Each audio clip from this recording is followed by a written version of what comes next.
Muy buenas tardes.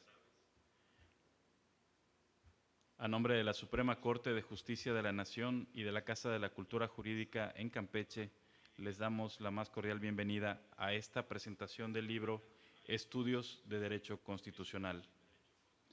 Agradezco a la Universidad Autónoma de Campeche, a su rector, al Centro de Investigaciones Jurídicas de la Universidad, todas las facilidades para realizar esta presentación. Muchas gracias. Buenas tardes. A nombre del doctor José Alberto Abud Flores, rector de la Universidad Autónoma de Campeche, les damos la cordial bienvenida a la presentación del libro Estudios de Derecho Constitucional, de la autoría del maestro Mario Humberto Aguilar Pot, egresado de la Universidad Autónoma de Campeche. Agradecemos la presencia en la sala de autoridades de la Universidad Autónoma de Campeche al maestro Jorge Augusto Portillo Sandoval, representante del rector, el doctor José Alberto Abud Flores, y director de Difusión Cultural. A la maestra Verónica Cristóbal Vera, coordinadora de vinculación de esta universidad, al contador público Arcadio de Jesús Cuchín Valencia, director de la Casa de Cultura Jurídica de Campeche, ministro Pedro Góngora Martínez, y del doctor Luis Alberto Granado Pérez, director del Centro de Investigaciones Jurídicas de esta máxima casa de estudios, por igual a las distinguidas autoridades universitarias. También le damos la más cordial de las bienvenidas al maestro Arturo Aguilar Ramírez, subsecretario de Asuntos Jurídicos y Derechos Humanos de la Secretaría de Gobierno.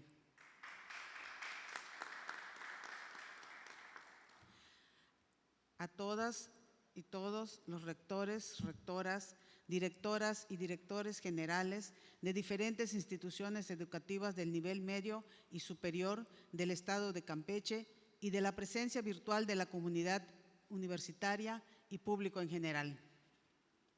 Sin más, damos la bienvenida y lectura de su semblanza curricular a nuestra expositora y expositores.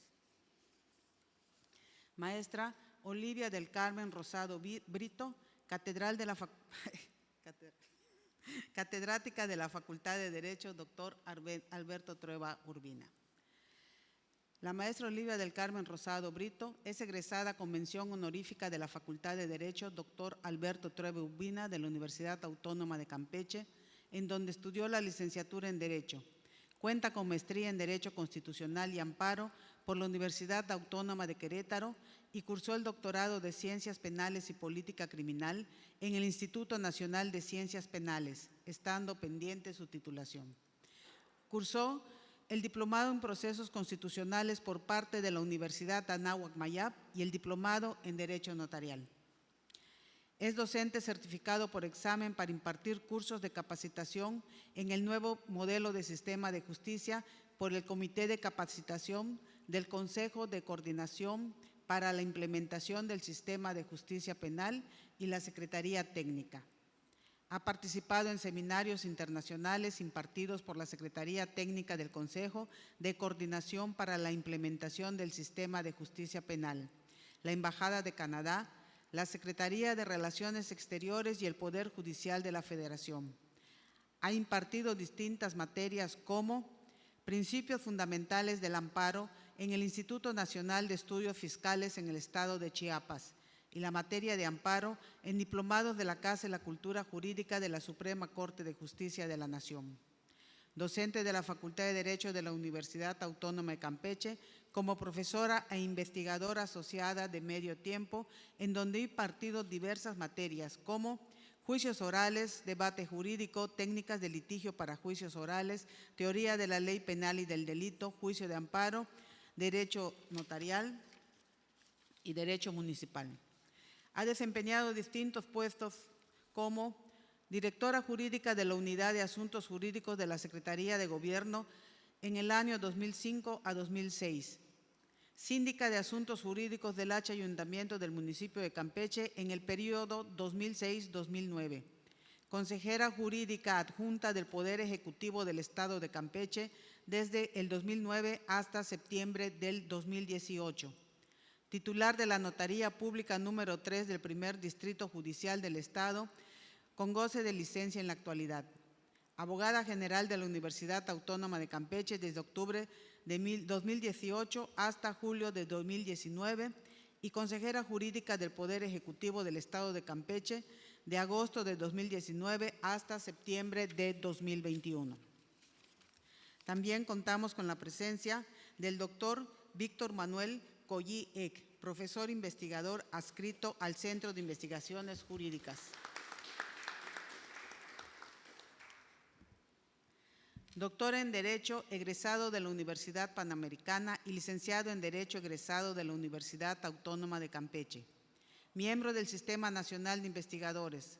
Es responsable del proyecto de investigación La Suprema Corte y la Defensa de los Derechos Humanos en el Nuevo Paradigma Jurisprudencial en México. Doctrina Constitucional en Serio. Derechos Humanos y Problemas Constitucionales. Ha participado en la Casa de la Cultura Jurídica en Campeche, dando diversas conferencias con el tema del constitucionalismo mexicano. Actualmente es investigador adscrito al Centro de Investigaciones Jurídicas de la Universidad Autónoma de Campeche.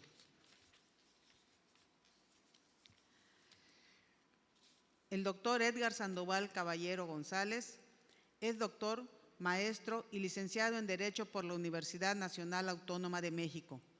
Fue asistente del doctor Eduardo Ferrer MacGregor, siendo coautor del libro Compendio de Derecho Procesal Constitucional, asesor del Congreso Constituyente de la Ciudad de México y director del Instituto Mexicano del Derecho Procesal Constitucional. Actualmente es catedrático de la materia del Derecho Procesal Constitucional, Amparo y Derechos Humanos en la División de Estudios de Posgrado e Investigación de la Universidad Nacional Autónoma de México. Por último, significamos la semblanza curricular de nuestro autor, Mario Humberto Aguilar Pot, quien nació en la ciudad de Mérida, Yucatán. Es licenciado en Derecho por la Facultad de Derecho de esta Universidad Autónoma de Campeche. Cuenta con una maestría en Derecho Procesal Constitucional por la Escuela de Derecho de la Universidad Modelo en Mérida, Yucatán. Actualmente es candidato a doctor por el Centro de Investigaciones Jurídico-Penales de la Universidad Autónoma de Tlaxcala, siendo su director científico el doctor José Luis Soberanes Fernández. Sus líneas de investigación son Teoría de la Constitución e Historia del Juicio de Amparo. En cuanto a su producción literaria, es autor de 5 libros y compilador de una decena de códigos y leyes, todos publicados por las editoriales Granier Porrúa, Tirán Loblanche, Fontarama y Porrúa Print. Ha sido catedrático de la Universidad Anáhuac Mayap, la Universidad Hispano y a nivel posgrado de la Universidad del Sur. Actualmente se desempeña como profesor de la Facultad de Derecho de la Universidad Autónoma de Yucatán y además es director del área de litigio de la firma Sierra Lira y Asociados, SCP, en la ciudad de Mérida.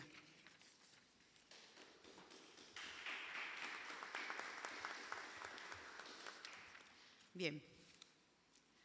A continuación, en el orden de las presentaciones, les pido de la manera más atenta realizar sus comentarios o reflexiones a nuestros queridos invitados en un máximo de hasta 10 minutos. Maestra Olivia. Gracias.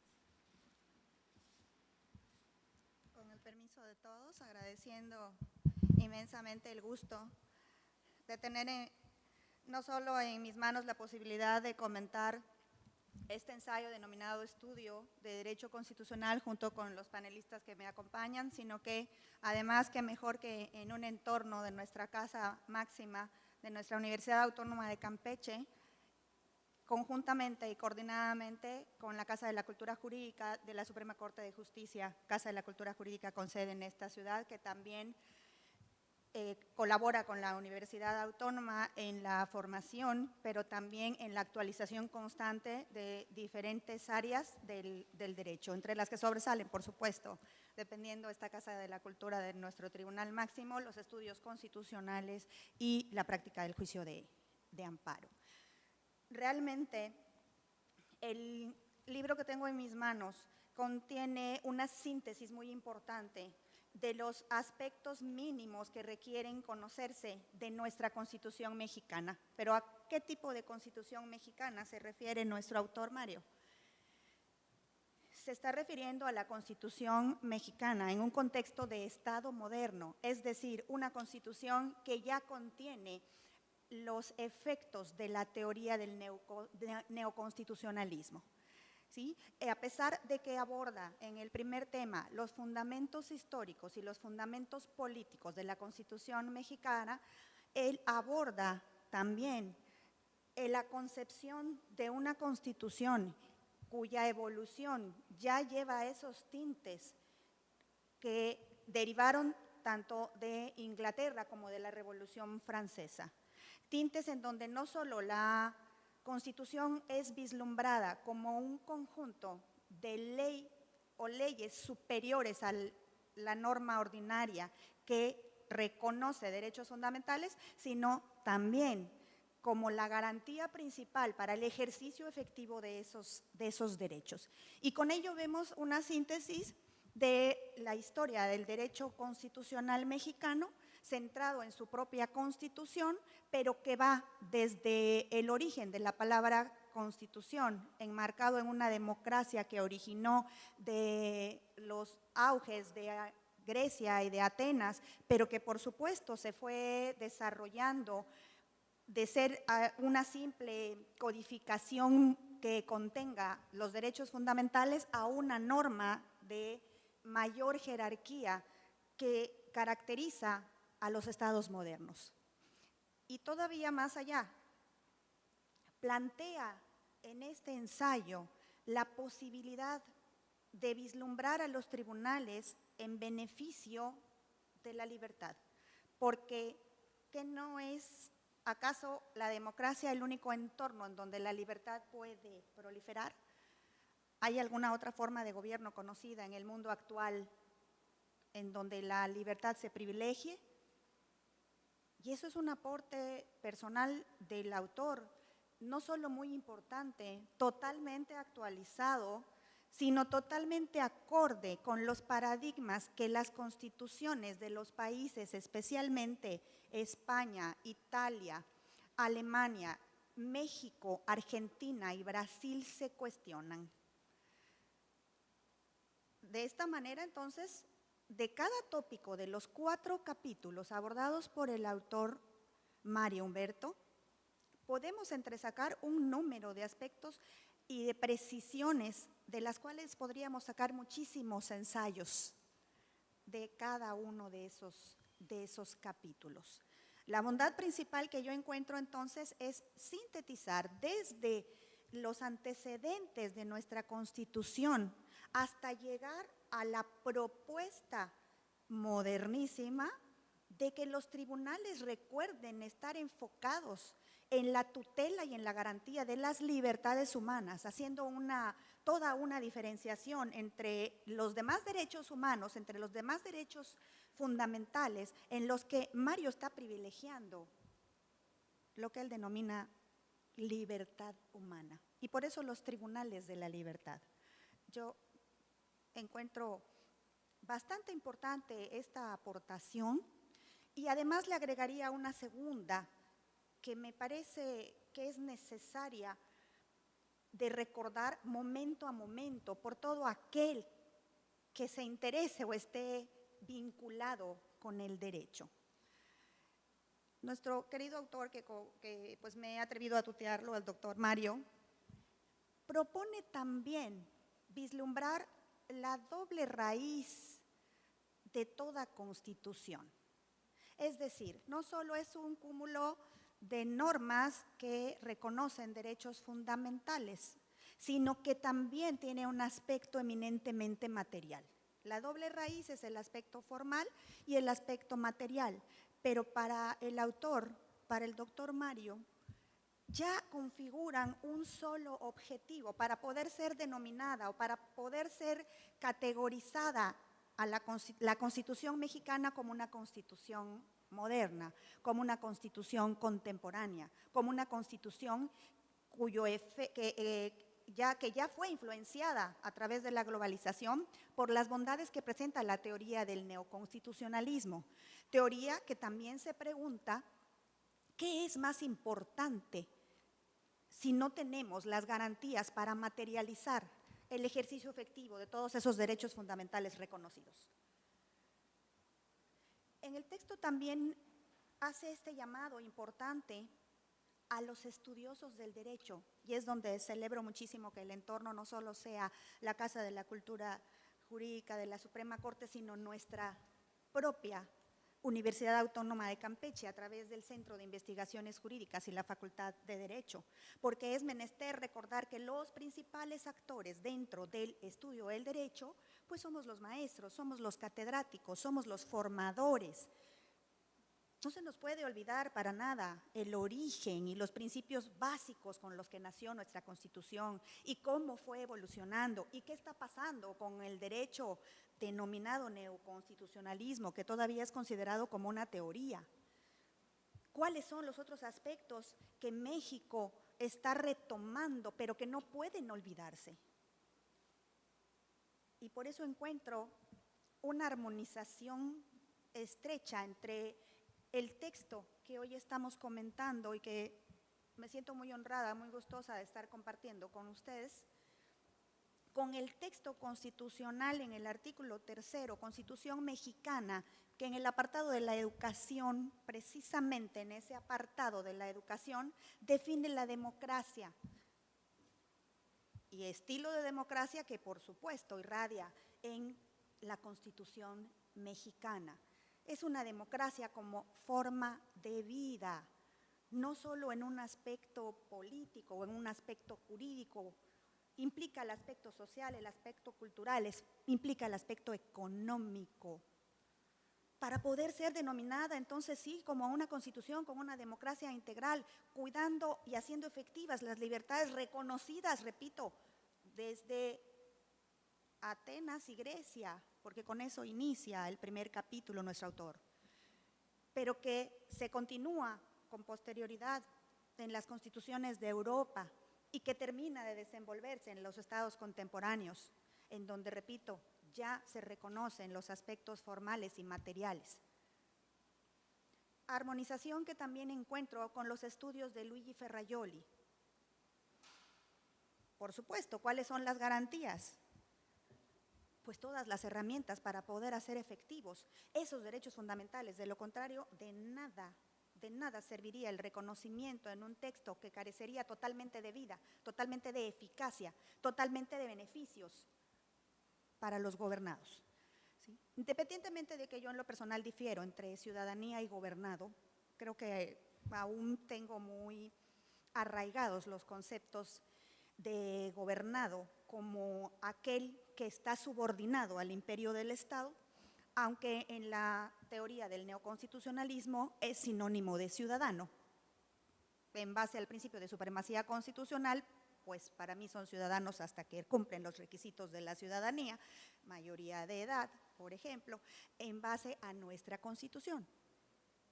Entonces, me parece que lo más importante que hay que entender en el ensayo del doctor Mario Humberto es esa invitación a recorrer esos 4 capítulos que, repito, fundamentos políticos y jurídicos de nuestra Constitución mexicana. Hay que conocer por qué nació la Constitución de 1917, cuáles fueron esos principios, si de verdad la Constitución de Cádiz irradió algún principio o no, es importantísimo recordarlo.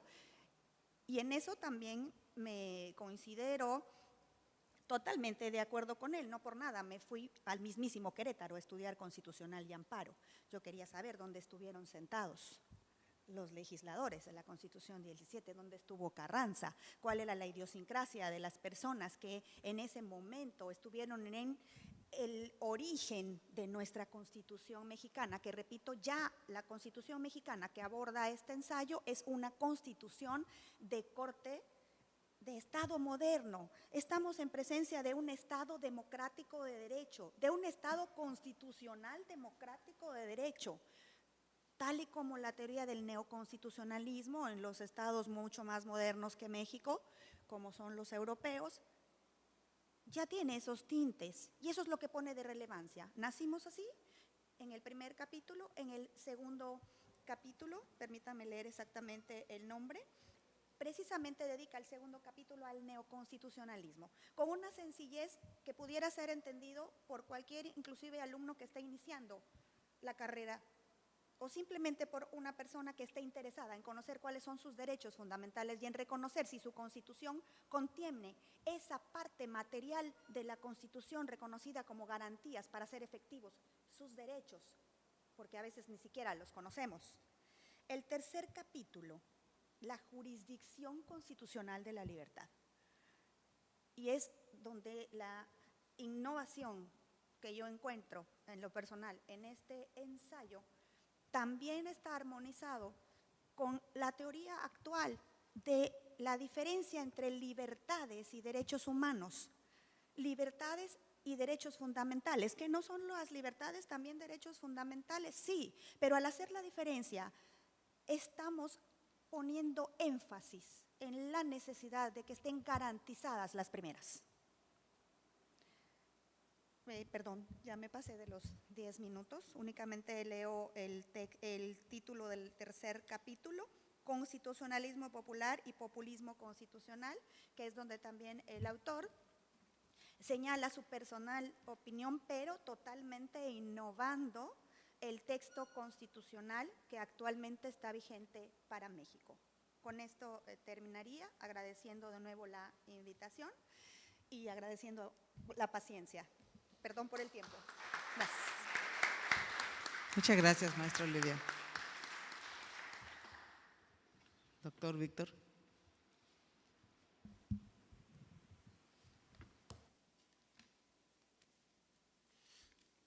Gracias. Buenas tardes, tengan todos. Antes que nada, mi agradecimiento a la Casa de la Cultura Jurídica, al Centro de Investigaciones Jurídicas, por una vez honrarme para participar en esos espacios que considero son de magnífico pretexto para reflexionar sobre estos temas que tanto nos apasionan, como son la organización de la sociedad vía el constitucionalismo, vía los fenómenos políticos, ¿no? El libro que el día de hoy tengo el gusto de comentar, de mi querido amigo Mario, antes que nada refleja su personalidad, que es una ilustrada sencillez, ¿no? Y esto es algo que se puede observar en las personas que están dedicadas con mucho énfasis al estudio de la academia.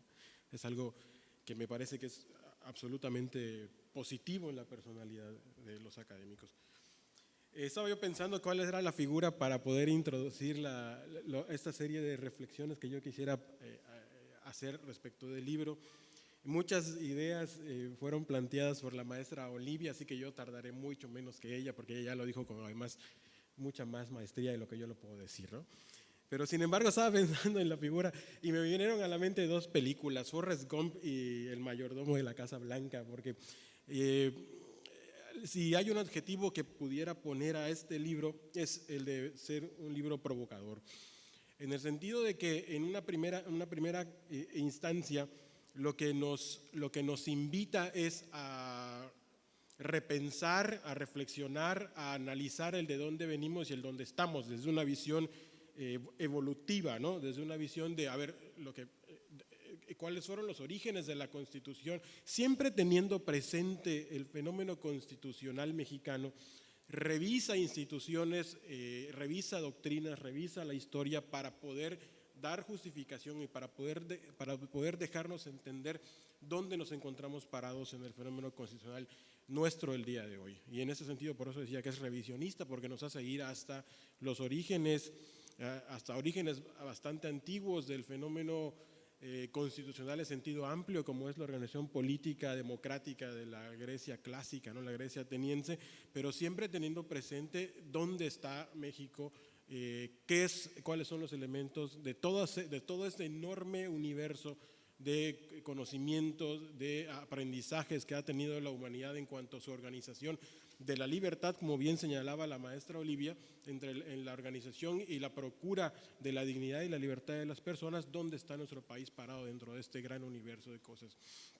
Entonces, en ese sentido, lo que nos ayuda es a entender dónde está la sociedad actual, nuestra sociedad presente, dentro de este universo. Por el otro lado, la visión progresiva nos lleva a las razones históricas y también aquí esto me llevaba a otro título muy interesante cuando estudiaba la preparatoria, que era el famoso libro de historia que muchos agradecíamos que así fuera, que se llamaba Historia Mínima de México, ¿no?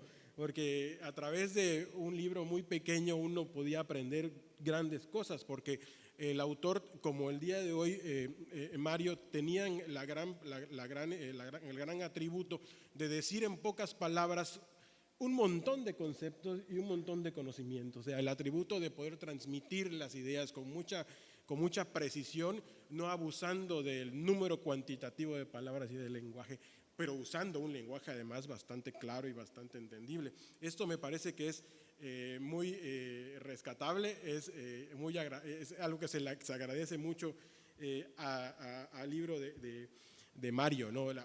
Es un libro, un ensayo corto, pero absolutamente, de nuevo uso del adjetivo, provocador.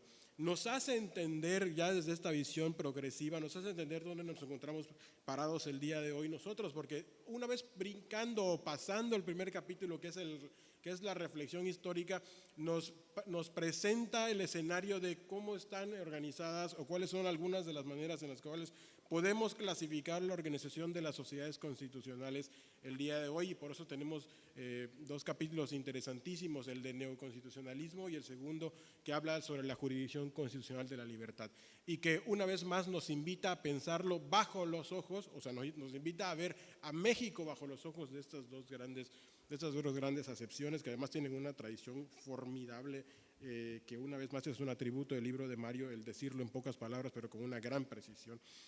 Y nos invita a pensar ahorita que tengo la oportunidad de estar desarrollando un estudio sobre el libre desarrollo de la personalidad en la jurisdicción de la Corte Mexicana. El libro de Mario es provocador porque hasta antes de leerlo yo podía atreverme a decir en un espacio organizado por la Casa de la Cultura Jurídica que la sentencia de la Corte sobre el tema del aborto, no comparada por ejemplo con la sentencia de la Corte Constitucional colombiana, no era tan buena, pero cuando uno analiza lo que Mario nos está invitando a pensar, uno dice, bueno, la verdad es que entendemos por qué la resolución, o sea, bajo las lentes del libro de Mario podemos entender por qué la resolución de la Corte se dio en ese sentido. Es una resolución bastante amplia en la que uno podría decir, bueno, aquí puede haber hasta una especie de hiperactivismo judicial, pero que cuando leemos el libro de Mario nos dice, bueno, vamos a pararnos un poco porque cada país tiene sus razones, cada corte responde también a las razones históricas, a las razones económicas, a las razones sociales, a las razones políticas de su propio entorno. Y en ese sentido, las sentencias de la Corte, por ejemplo, en el tema del libre desarrollo de la personalidad, desde la primera que hablaba sobre, curiosamente, ¿no? Desde la primera en 2008 que hablaba sobre la identidad de género hasta la última de este año que habla sobre la identidad de género en los menores de edad, son sentencias que nos invitan a reflexionar en términos de neoconstitucionalismo, como nos dice la maestra Olivia y como nos invita Mario, como también en el sentido de la jurisdicción constitucional de la libertad, porque aproximan, no solamente resuelven problemas entre derechos humanos, uno de los más complicados que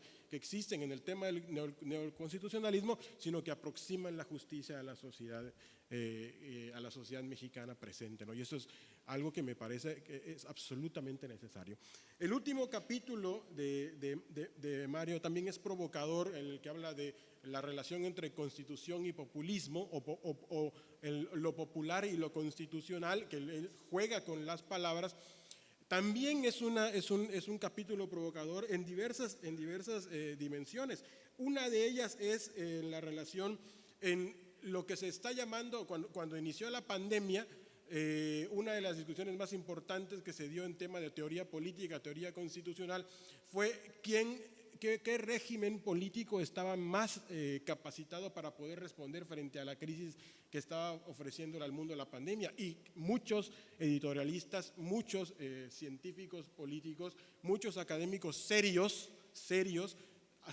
podemos ver en muchas de esas intervenciones que algunos de ellos decían, ¿saben qué? Quizá son mejores los regímenes autoritarios para responder frente a problemas como los que nos está planteando la pandemia. O sea, algo que ya desde algunos años atrás había estado en tela de discusión, que es el régimen autoritario contra el régimen democrático. Cuando vino la pandemia se hizo todavía más exacerbado y parecía que las democracias estaban perdiendo, pero cuando los estudiosos de las democracias, los respetuosos de los regímenes constitucionales, como que maduraron el conocimiento, empezamos a ver análisis bastante serios sobre por qué no es cierto que los regímenes autoritarios están mejor capacitados para responder frente a estados de emergencia como del que nosotros estamos saliendo el día de hoy, y están mejor capacitados para ello porque, y nos dice por ejemplo Daniel Innerari, tiene un par de libros bastante interesantes, La democracia compleja y En Pandemocracia, que además salieron medio año antes de que iniciara la pandemia y el otro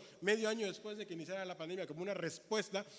Nos invita, Innerarity, como muchos demócratas, nos invitan a decir lo más rico de la democracia, y es lo que la capacita para poder afrontar cualquier problema, es que a pesar de todo, lo que se respeta es la apertura, el diálogo para poder tomar las decisiones que se consideren más adecuadas y afrontar los problemas presentes.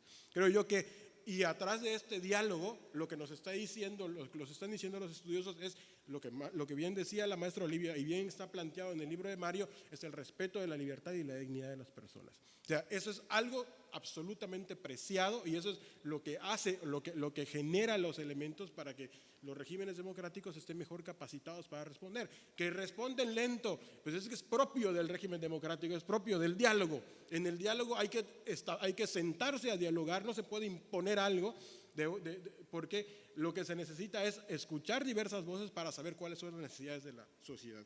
Y por último, el tema del populismo, que es un tema que se daba también junto a esto, que es la cuestión de la democracia. Había estado durante un par de años antes, ¿no?, en una discusión entre ya no solamente régimen autoritario y democrático, sino populismo como aquella señal de que la democracia estaba en una crisis real en los años 2019, 2020, 2021.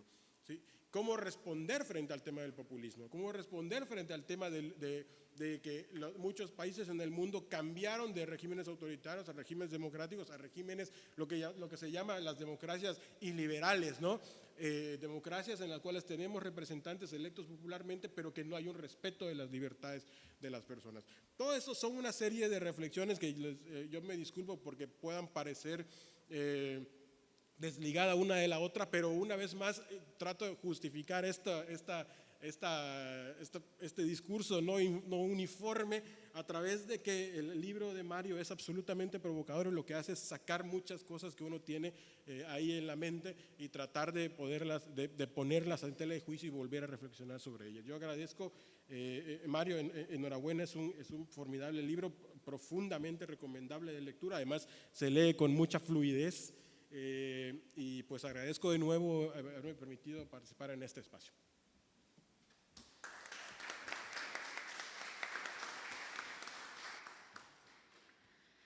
Agradecemos la participación del doctor Víctor Manuel y a continuación cedemos la palabra al doctor Edgar Salvador Caballero.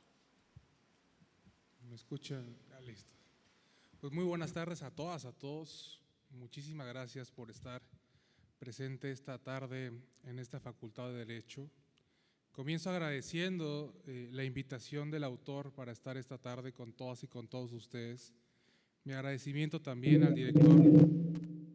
director de la Casa de la Cultura Jurídica de Campeche y por supuesto al director de esta facultad.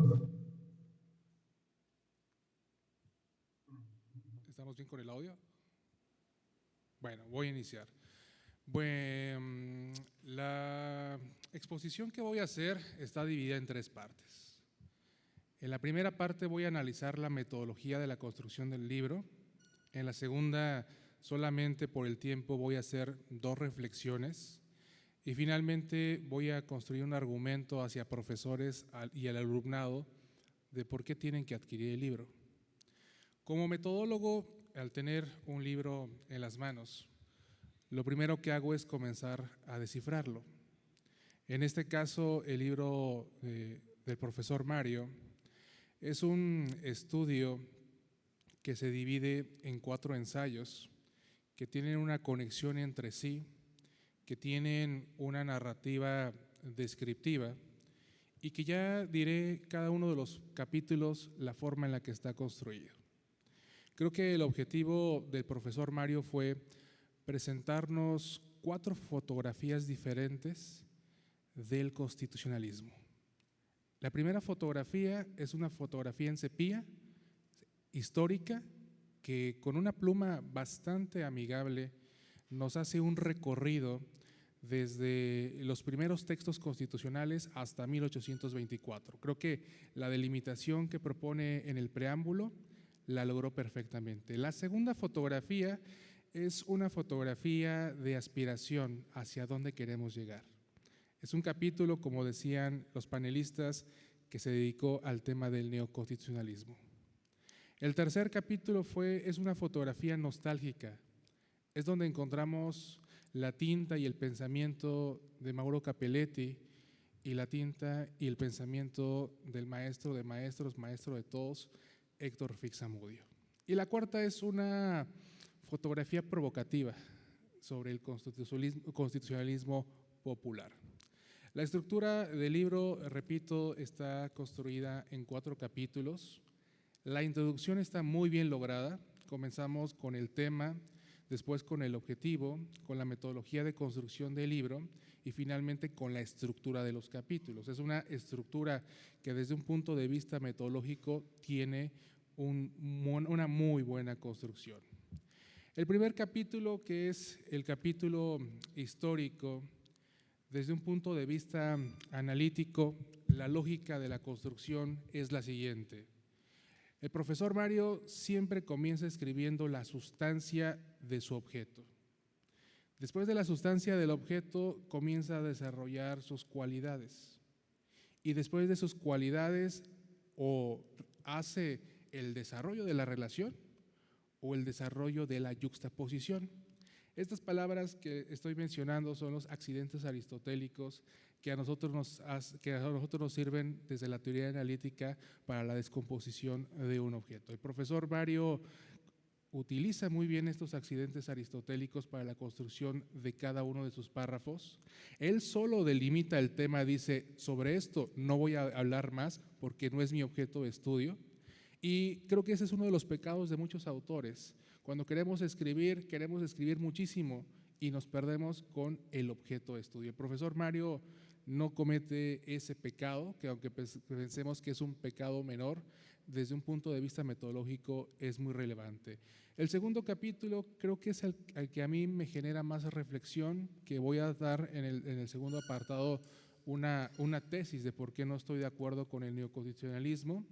Y en el tercer capítulo, que es el que el profesor dedica a la jurisdicción constitucional de la libertad, el profesor hace un check de los elementos de la jurisdicción constitucional de la libertad y de sus características, y va narrando por qué en México tenemos este concepto arraigado de Mauro Capelletti.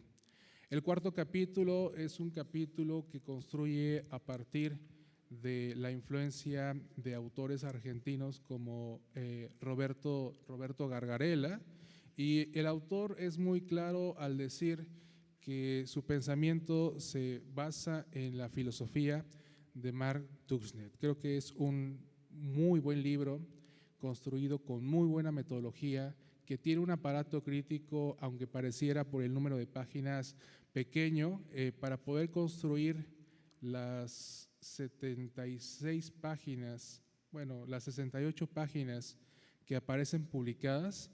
El profesor Mario hizo uso de 106 fuentes documentales, entre las que destacan autores italianos como Mauro Capelletti, destaca por supuesto la pluma de Héctor Fix-Zamudio, la pluma de Jorge Carpizo. El apartado histórico está inspirado en el profesor Soberanes, y por eso decía, son apartados que nos llevan a la nostalgia, porque yo sé que en 5, 10, 15 años esta obra, que está construida con el pensamiento de estos grandes investigadores de la Universidad Nacional, será un libro que tendremos que recordar, que nos generará mucha nostalgia, pero sobre todo nos generará de alguna manera la tranquilidad de saber que existen académicos mexicanos serios con un rigor metodológico.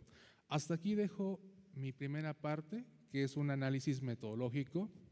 Quizá solamente obvié decirles que el primer apartado es un apartado descriptivo analítico, el segundo apartado también es descriptivo, analítico y crítico, y en el tercer apartado cambia el profesor la narrativa.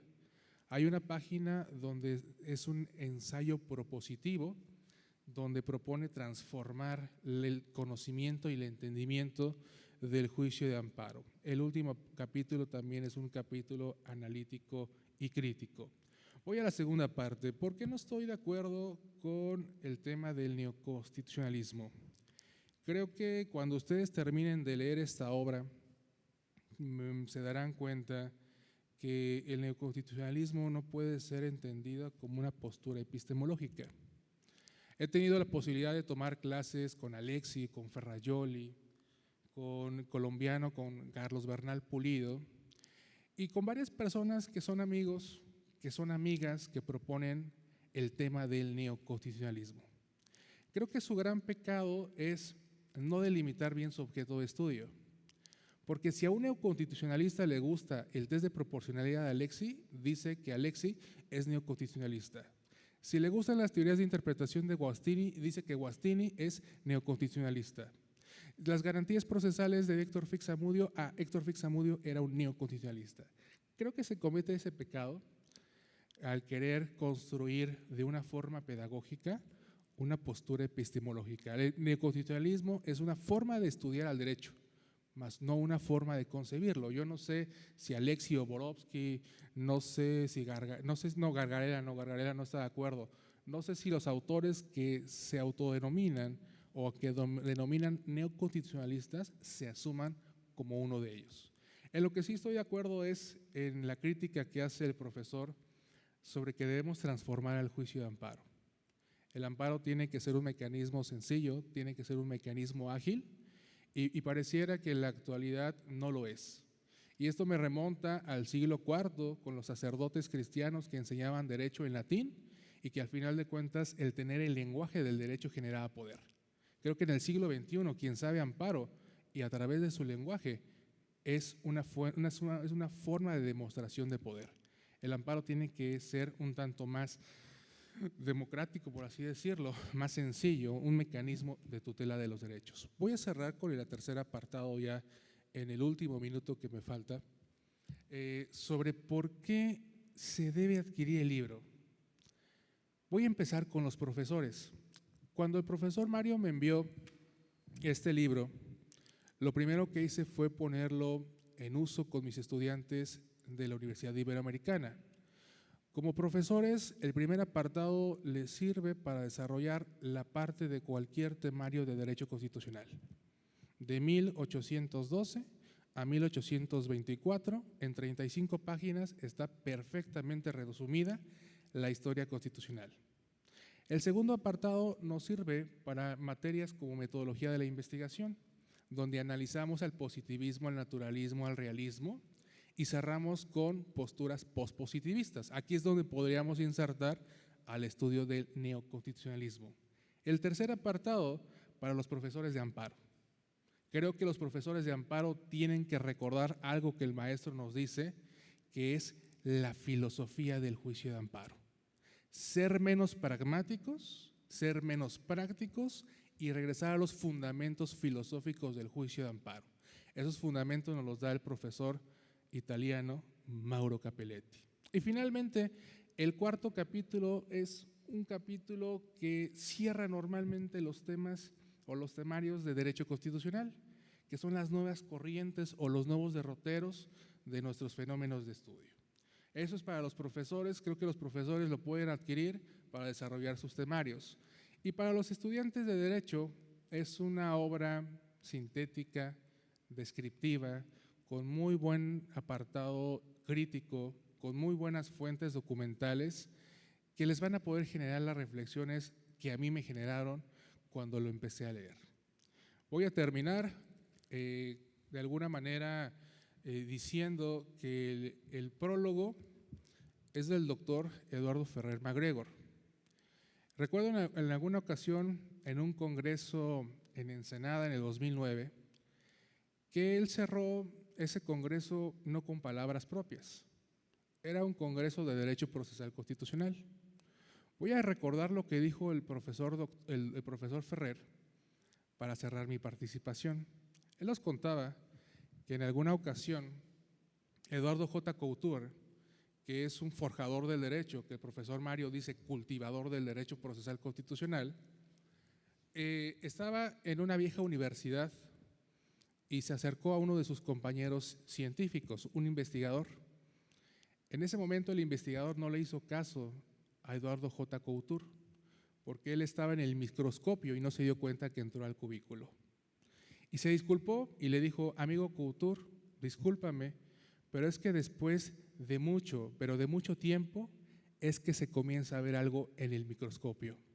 Creo que el profesor Mario ha dedicado muchas horas en su laboratorio, ha dedicado muchas horas pegado al microscopio, y creo que ese es un resultado de todo el tiempo que de alguna manera ha dedicado a estudiar.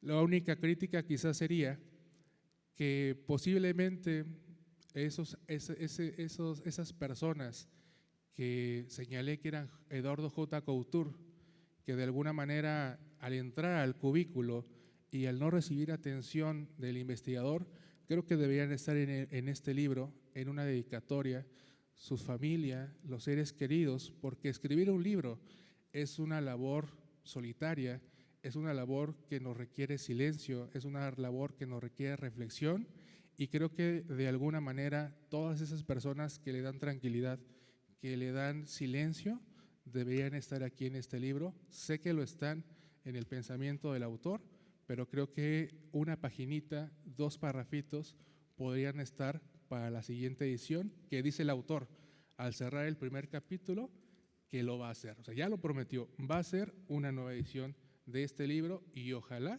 lo volvamos a presentar. Muchísimas felicidades, profesor.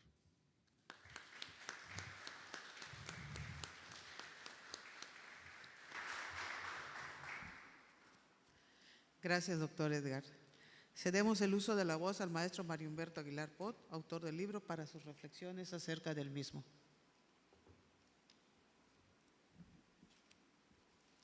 Buenas tardes a todas, a todos que nos acompañan en este evento académico. Yo me tomaría un minuto para expresar palabras de agradecimiento, primeramente a la Universidad Autónoma de Campeche. Esta universidad que me abrió las puertas en 1997 para iniciar mis estudios de licenciatura. Y la verdad que a 20 años de distancia, regresar en estas instalaciones, recorrer los pasillos, saludar a los profesores que en su momento estuvimos conviviendo en un ambiente académico, pues siempre genera nostalgia, ¿no? Entonces, el agradecimiento es profundo. Agradezco desde luego al director de la Facultad de Derecho, al maestro Granados, que gentilmente ha tratado de, y creo que así lo logró junto con la Casa de la Cultura Jurídica, el contador Arcadio Juchim, el hacer este evento para poder fortalecer lo que creo que al menos, me atrevo a decir, nos interesa a todos nosotros, el Estado constitucional del derecho. No voy a hablar sobre el libro porque lo han hecho de una manera magistral los ponentes, y quiero expresar no solamente el agradecimiento, sino el reconocimiento, Edgar, este trabajo extraordinario que ha hecho el doctor Edgar durante su estancia en el instituto. Vaya, sobra decirlo. Lo mismo para Víctor, querido amigo Víctor, y la maestra Olivia. Son forjadores del derecho constitucional desde este instituto, de este Centro de Investigaciones Jurídicas, y creo que las aportaciones de ellos han dejado huella y han dejado material académico para la posteridad de los alumnos de nuestra querida Facultad de Derecho. En ese sentido, yo destaco y resalto lo que es la contribución de cada uno de ellos como académicos, como docentes, como formadores de las futuras generaciones en el derecho constitucional y en el derecho procesal constitucional. Quisiera poner énfasis en algunos temas que tienen que ver con el qué me animó para escribir este libro, porque de alguna manera cuando uno se sienta en una computadora o un escritorio, en una pantalla en blanco para iniciar algún plano para desarrollar algún trabajo académico, en ocasiones existe algún motivo, alguna razón que te impulsa a desarrollar determinados ensayos. Y en este libro en particular existieron al menos dos razones fundamentales que me animaron a escribir lo que han comentado los ponentes. El primero tiene que ver con la cuestión constitucional que estamos pasando hoy en día, ¿sí? Nuestro derecho constitucional se ha visto fortalecido a través de una serie de reformas constitucionales que han incorporado no solamente el reconocimiento de derechos y libertades de un grupo de personas que se encontraban en el olvido, y podemos citar acá a los grupos campesinos, a las mujeres, al sector agrario, etcétera, etcétera. Y esto es toda la historia del constitucionalismo que los ponentes han comentado de una manera muy puntual, y no lo voy a repetir. Y me parece que el hacer este recordatorio, esta parte del constitucionalismo, digamos, mundano, porque en ocasiones lo que establece la Constitución pudieran ser simples normas programáticas que no se reflejan en una realidad social dista. Hay una especie de dicotomía, de paradoja entre lo normativo con lo real. Entonces, me atreví a hacer este recorrido. El segundo motivo fue tratar de rescatar de una manera crítica toda esta corriente de pensamiento de los profesores que nos han allegado a lo largo de los años y tratar de extender el legado hacia las nuevas generaciones, estas generaciones que apenas van iniciando el estudio del derecho, y que ellos puedan comprender, como bien ha comentado Víctor, el lenguaje de Mauro Capelletti, de Roberto Gargarella, del maestro Fix Amudio, del doctor Eduardo Ferrer MacGregor. Esto que tratamos, espero haberlo hecho así, ponerlo al alcance del lector. Por último, quisiera yo concluir con una reflexión que tiene que ver con la conclusión que doy en el capítulo 4. Me voy a permitir leer de manera breve esto que dice la página 64. El constitucionalismo popular y el populismo constitucional son dos cosas muy distintas, cuyo único factor común es tener al pueblo en el centro de sus construcciones. Pero ¿qué pasa cuando el pueblo ejerce su derecho y asume el poder? Contestar la pregunta planteada no es nada fácil. La cuarta transformación constituye un ejemplo claro de que el pueblo no es pueblo y que si lo fue, éste transmutó a los idearios de su propia lucha. Entonces nos damos cuenta que cuando el pueblo alcanza el poder, abraza los idearios de una libertad, sin embargo en ocasiones dista de una realidad social. Lo que se ha dicho en esta conclusión no son afirmaciones, son reflexiones que queda en la mente de cada lector el poder interpretar una realidad constitucional. Y me parece que justamente lo que ha comentado Víctor es muy acertado, ¿sí? El libro no puede tener ningún sesgo respecto de alguna corriente filosófica.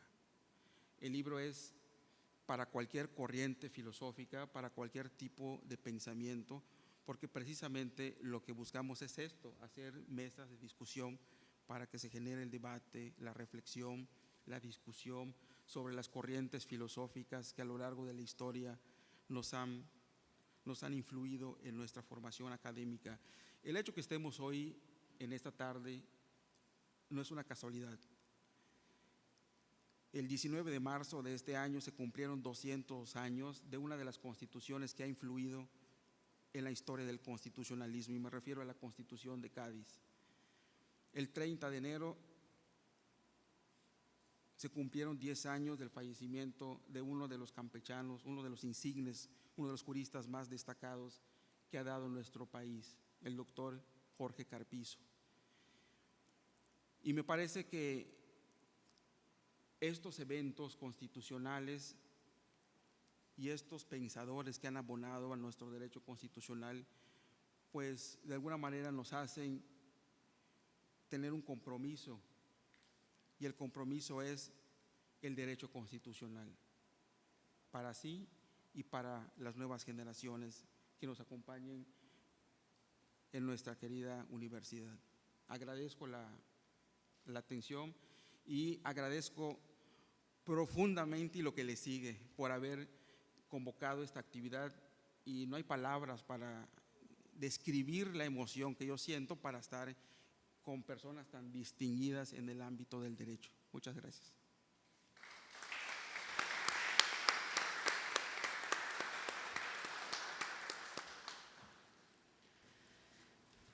Muchas gracias, maestro. Después de escuchar las reflexiones de las personalidades académicas que hoy nos acompañaron, me permito agradecer su presencia y desearles una excelente tarde.